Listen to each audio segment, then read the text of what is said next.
எல்லாருக்கும் வணக்கம். உங்களுக்காக சொல்லிட்டு இருக்க என்னுடைய பெயர் இந்து. எல்லாரும் நல்ல உடல் நலத்துடனும் மனமகிழ்ச்சியுடனும் இருக்கணும். வாங்க நாம இன்னைக்கு சிந்தனை பெட்டகத்துல கருப்பு குருதி கதையினுடைய 3வது பாகத்தை பார்க்கலாம். காலையில 3:30 மணி அப்படிங்கும் பொழுது தாம் வீட்டுல இருந்து கிட்டத்தட்ட 1/2 கிலோமீட்டர் தள்ளி இருக்கக்கூடிய பப்ளிக் டாய்லெட்டுக்கு நடந்து போயிட்டு இருக்கிறா வானதி. வானதி புலம்பிக்கிட்டே நடந்துட்டு இருக்கிறா. கையில ஒரு குடம், சின்ன குடம், அது நிறைய தண்ணி. அப்பவே எங்க அம்மா அப்பாட்ட சொன்னேன், இந்த ஊருக்குள்ள ஒண்ணுமே இருக்காது அப்படின்னு. பிறந்து வளர்ந்த ஊரை விட இந்த ஊரு பாங்காடுன்னு தெரிஞ்சு கல்யாணம் பண்ணி கொடுத்துருக்குறாங்க. முதல்ல இந்த வடக்கு சைடெல்லாம் பொம்பளைய கேஸ் போட்டு கல்யாணத்தை நிறுத்துற மாதிரி நான் இவனுங்களெல்லாம் பிடிச்சி உள்ள போடணும். வீட்டில் ஒரு டாய்லெட் கட்ட முடியல, இதில் படித்த பிள்ளையா வேணும்னு பிஎஸ்சி படித்த என்னை வேற கூட்டி கொண்டாந்து இங்கே உட்கார வச்சுருக்கானுங்க. பப்ளிக் டாய்லெட்டு நீட்டாக இருக்குது, அங்கே போனால் அசிங்கம் பண்ணி வச்சுருக்காங்க. என்னதான் பண்ணி தொலைகிறதோ. புலம்பிக்கிட்டே அவள் அந்த டாய்லெட் பக்கமாக போயிட்டு ஒரு 10 நிமிஷம் கழிச்சு வெறுங்குடத்தாட வெளியில் வரா. வெளியில் வந்தவ, என்ன இருக்கு மணி, நாம் எந்திரிச்சு வரும்போது எப்படி 3:15 3:30 இருக்கு, இப்போ என்ன ஒரு 3:45 இருக்குமா? இல்லை 4 இருக்கு. வெரசா போகணும். அந்த ஆள் காலையில் 7 மணிக்கு மில்லுக்கு போகிறதுக்குள்ள சோறாக்கி கொடுக்கணும். படிச்சின்னா பெரிய வீட்டு மாப்பிள்ளை, படித்த மாப்பிள்ளையே கல்யாணம் பண்ணி கொடுக்குறேன்னு சொன்னாங்க. நானும் தான் படித்தேன், 10வது படித்தவனு பிடிச்சி கட்டி வச்சிருக்கிறாங்க. அவள் பாட்டுக்கு புலம்பிக்கிட்டு அந்த இடத்துக்கு வரா.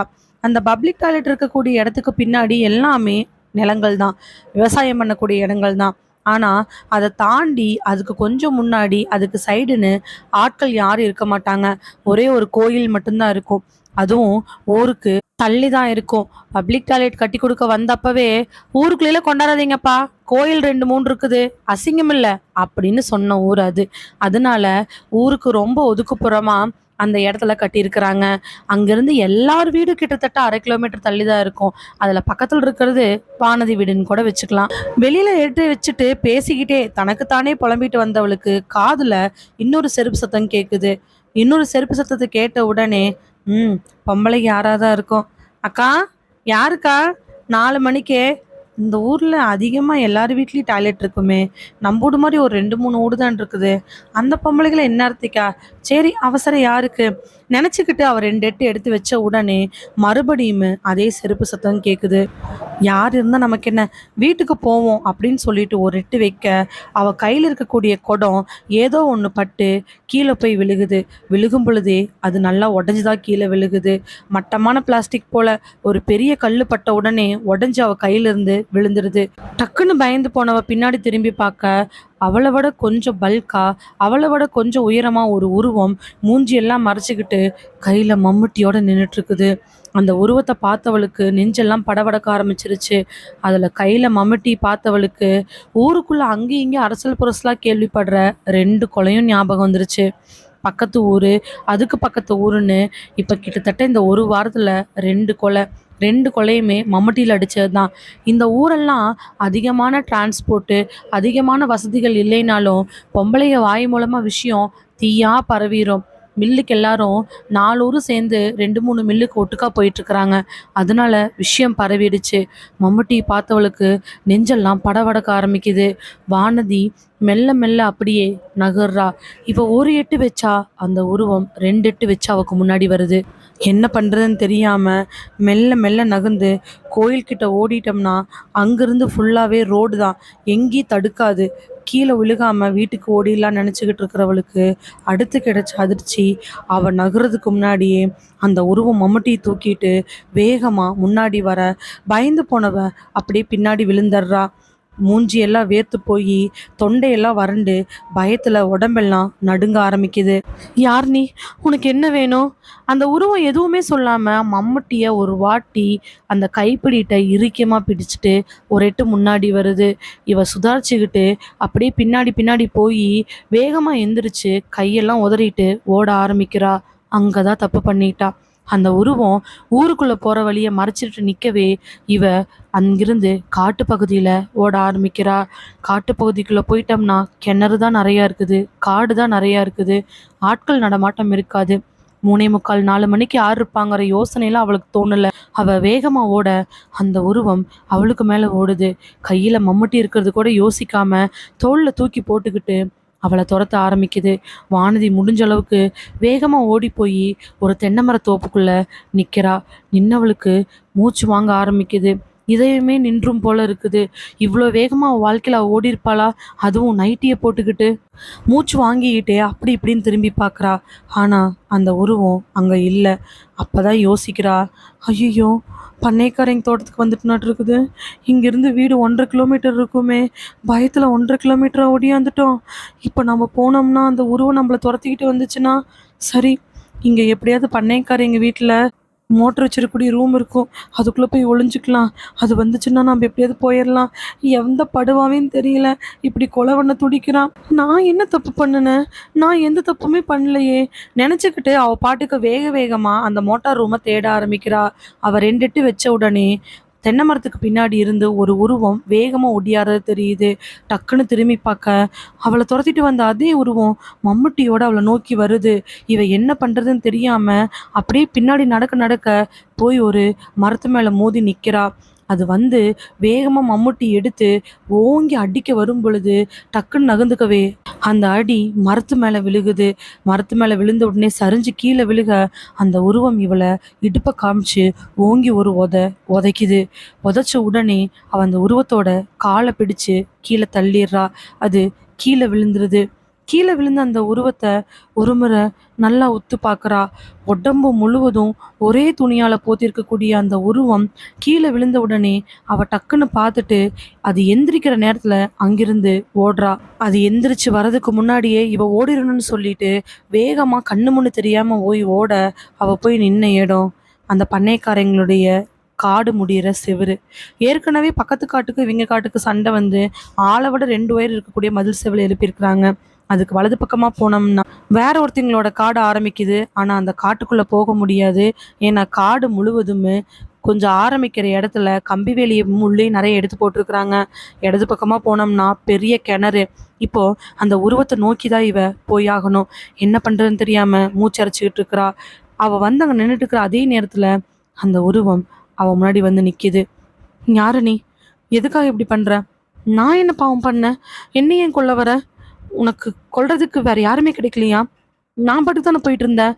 பயந்துக்கிட்டே அவள் நடுங்க வேகமாக அந்த உருவம் அவளை நோக்கி வந்து பக்கத்தில் நிற்கிது. என்ன வேணும் உனக்கு? எதனால என்னை கொல்ற? அவள் கேள்விகள் கேட்டாலுமே அந்த உருவம் தான் தோளில் இருக்கக்கூடிய அந்த மம்முட்டியை எடுத்து கையை நல்லா இறுக்கமாக மம்முட்டியோட கைப்பிடியில் பிடிச்சிட்டு அவளை நோக்கி வந்துக்கிட்டே இருக்குது. அவள் பயத்தில் என்ன பண்ணுறன்னு தெரியாமல் மெல்ல மெல்ல செவுத்தோட செவரா ஒட்ட ஆரம்பிக்கிறா. உருவம் மம்முட்டியை தூக்கிட்டு வானதியை நோக்கி போய் வானதியை பார்த்து ஓங்கி ஒரே அடி. போலீஸ் ஸ்டேஷனில் இன்ஸ்பெக்டர் இடது கையை தலையில் வச்சுக்கிட்டு வலது கை மூலமாக போஸ்ட்மார்ட்டம் ரிப்போர்ட் 2ஐயும் பக்கத்தில் வச்சுக்கிட்டு பார்த்துட்டு இருக்கிறாரு. கான்ஸ்டபிள் பக்கத்தில் நின்றுட்டு இருக்க, எங்கேயா எஸ்ஐ? சார், அந்த திருட்டு கேஸ் விஷயமா ஃபோன் பண்ணி வர சொன்னீங்களா? சொல்லிட்டேன் சார். இதான் போஸ்ட்மார்ட்டம் ரிப்போர்ட்டா? ஆமாம் சார். நீங்கள் சொன்ன மாதிரி 2 கேஸ்க்கு எந்த விதமான சம்மந்தமும் கிடையாது சார். இருக்குமோன்னு நினச்சேன் சார். அதான் இல்லையே. இந்த பையனை அடித்தது என்னமோ மம்முட்டி தான். ஆனால் சுக்கு நூறாக அந்த பையனை பிச்சு எடுத்துருச்சு நாயெல்லாம். அது மட்டும் இல்லாமல் பயங்கரமான அடி அந்த பையனுக்கு. கொள்ளை வெறியோடு அடிச்சிருக்கிறாங்க. அதே மாதிரி இந்த ஆளுக்கு அடித்தது என்னமோ மம்முட்டி தான். ஆனால் அப்படி ஒன்றும் அடி இல்லை. எவனோ காசு வேணா வண்டி வாசின்னு அந்த ஆள் இருக்கிறத பிடுங்கறதுக்காக வந்திருக்கிறான். அதனால பிச்சுக்கிட்டு போயிட்டான். மம்முட்டிங்கிறது ஒன்றை வச்சு நம்ம இந்த கேஸ் 2 ஒன்றுன்னு சொல்ல முடியாதுல்ல? சொல்ல முடியாது சார். ஆனால் பார்க்குறக்கு அப்படி தான் இருந்துச்சு. டாக்டரே தான்ப்பா சொல்கிறாரு, கிராமத்து சைடாக இருக்கிறதுனால அவன் கையில் கடப்பார மம்முட்டின்னு தான் கிடைக்கும். அது 2 கொலையும் தோட்டத்துக்கு பக்கத்தில் நடந்ததுனால அங்கே இருக்கிற மம்முட்டி வச்சு அடிச்சிருக்குன்னு சொல்கிறாங்க. இந்த 2 கேஸ்க்கு எந்த விதமான சம்மந்தமும் இல்லை. நானே நேற்று இங்கே சொல்கிறத வச்சுக்கிட்டு கேஸ் 2 ஒன்றா இருக்குமோ என்னமோ, நம்ம ஒரே குற்றவாளியை கண்டுபிடிச்சலாம் நினச்சேன். ஆனால் இப்போ தனித்தனியாக கண்டுபிடிக்கணும். 2 குடும்பமும் பிக்கல் புடுங்கலை நம்மளை வந்து பிடிச்சிக்கிட்டு இருக்குது. சாகிறானுங்க. பக்கத்து ஊர்லேயே சாக மாட்டானுங்களா? நம்ம ஏரியாக்குள்ளே தான் சாகணுமா? எல்லாம் பெருத்த தலைவலியாக இருக்குது. இந்த எஸ்ஐ வந்தா அப்படின்னா இந்த 2 போஸ்ட்மார்ட்டம் ரிப்போர்ட்டையுமே ஃபாரன்சிக் வந்துருச்சு சார். அந்த 2 அந்த ஆள் கையில் கொடுத்து இந்த கேஸை ஹேண்டில் பண்ண சொல்லு. நான் போய் அந்த திருட்டு கேஸை பார்த்துக்கிறேன். சரி சார். சொல்லிட்டு இன்ஸ்பெக்டர் எந்திரிச்சு தன்னுடைய பேண்ட்டு ஷர்ட்லாம் அட்ஜஸ்ட் பண்ணிக்கிட்டு தொப்பி எடுத்து போட்டுக்கிட்டு தான் கையில் ஒரு ஃபைலை எடுத்துக்கிட்டு அங்கேருந்து கிளம்புறாரு. டவுன் வரைக்கும் போயிட்டு வரேன், கலெக்டர் ஆஃபீஸ்க்கு பார்த்துக்குங்க. எஸ்ஐ வந்தா விஷயத்த சொல்லுங்க. சரி சார். சொல்றேன். முதல் அடி அந்த உருவம் ஓங்கி அடிக்கும் பொழுது அது வானதி மேல படல. வானதி செவுத்துட்டு இருந்து விளங்கிட்டா. அந்த செவுத்துல தான் பட்டுச்சு. அவளுக்கு எப்படிதான் இவ்வளோ தைரியம் வந்துச்சுன்னு அவளுக்கு சுத்தமா தெரியவே இல்லை. மறுபடியும் அடுத்த அடி அடிக்கலாங்கும் பொழுது வானதி போய் விழுந்த இடம் கிணறு. கிணத்து திட்டில் நிற்க அந்த உருவம் அவளை பார்த்து நெருங்கிட்டு இருக்குது. மம்முட்டியை 2 சொல்லிட்டு வானதியை நோக்கி வர, வானதி வேண்டாம், என்னை விட்டுரு. வானதி கிணத்தை எட்டி பார்க்குறா, அந்த உருவத்தை பார்க்குறா. கிணத்தை எட்டி பார்க்குறா, அந்த உருவத்தை பார்க்குறா. அது மம்முட்டியை தூக்கிட்டு அவள் பக்கத்தில் வரவே டக்குன்னு கிணத்து திட்டு மேலே ஏறி கிணத்துக்குள்ளே குதிச்சிட்றா. அவள் கிணத்துக்குள்ளே குதிச்ச உடனே அந்த உருவம் ஒரே ஒரு வாட்டி கிணத்தை எட்டி பார்த்துட்டு அப்படியே பின்னாடி விலகிச்சு. ச்சே அப்படின்னு சொல்லி அந்த இடத்துல ஒரு குத்து குத்திட்டு அது அங்கிருந்து விலகலாமா வேண்டாமான்னு கிணத்தையே சுற்றி சுற்றி வந்துக்கிட்டு இருக்குது. உள்ளே விழுந்த வானதியோ கிணத்துக்குள்ளே போனவதான். அதுக்கப்புறம் அவள் மேலே வரவே இல்லை. மம்முட்டியோடு இருக்கக்கூடிய அந்த உருவம் கிணத்துக்கு பக்கத்தில் 10 நிமிஷமாக சுற்றிட்டு பல வாட்டி எட்டி பார்த்துட்டு அங்கிருந்து போயிடுது. வானதி எப்படியோ உயிர் தப்பிச்சுக்கிட்டா அந்த ஆள்கிட்ட இருந்து. ஆனால் கிணத்துக்குள்ளே போனவன் அப்படியே உள்ளேயே இருக்கிறா. கான்ஸ்டபிள் எல்லாத்தையும் டீட்டெயிலாக சொல்லி முடிச்சதுக்கு அப்புறமா எஸ்ஐ இந்த கேஸ் என்ன ஹேண்டில் பண்ண சொன்னாரா? ஆமாங்க சார். ஏன் இந்த இன்ஸ்பெக்டர் இப்படி இருக்காரு? தெரிலிங்க சார். பெரிய கேஸ்லாம் வந்தால் பார்க்க மாட்டார், இவர் எஸ்கேப் ஆயிடுவார். சின்ன சின்ன பொடி கேஸ் மட்டும் தான் இவர் பார்ப்பாரு, அப்படி தானே சார்? அப்படி தான் ப்ரமோஷன் வாங்கியிருப்பாராட்டுருக்குது. சரி, கேஸ் டீட்டெயில் ஃபுல்லாகவே நான் படித்து பார்த்துக்கிறேன். நீங்கள் சொன்னதை விட நான் படித்து பார்க்கறது எனக்கு இன்னும் பெட்ரு. நல்லா படித்து பார்த்தா தான் எனக்கு ஏதாவது க்ளூ கிடைக்கும் சொல்லிட்டு கேஸ் ஃபைலை நல்லா படிக்க ஆரம்பிக்கிறாரு. 1/2 மணி நேரமாக எல்லாத்தையும் ஃபுல்லாக படித்து பார்த்ததுக்கப்புறம் 2 கேஸ்க்கும் தொடர்பு இருக்கிற மாதிரி இருக்குது, இல்லாத மாதிரியும் இருக்குது. இதை எங்கே ஆரம்பிக்கிறது? முதல் விஷயம், இந்த கேஸில் இறந்து போன வெங்கடேஷனுக்கு அப்போ தான் கல்யாணம் நிச்சயமாக இருந்திருக்குது. இறந்து போன பொன்னுச்சாமி கல்யாண புரோக்கர். அப்போது ஒருவேளை வெங்கடேஷனுக்கு பொன்னுச்சாமி பொண்ணு பார்த்தாரான்னு செக் பண்ணணும். அதை செக் பண்ணாங்களா என்னன்னு தெரியலையே. யோசிச்சவர் கான்ஸ்டபிளை கூட்டி அதை கேட்க, இன்னும் எங்கேயும் விசாரணைக்கு போகல சார். விசாரணைக்கு போகாமல் எப்படி கேஸ் கண்டுபிடிக்க முடியும்?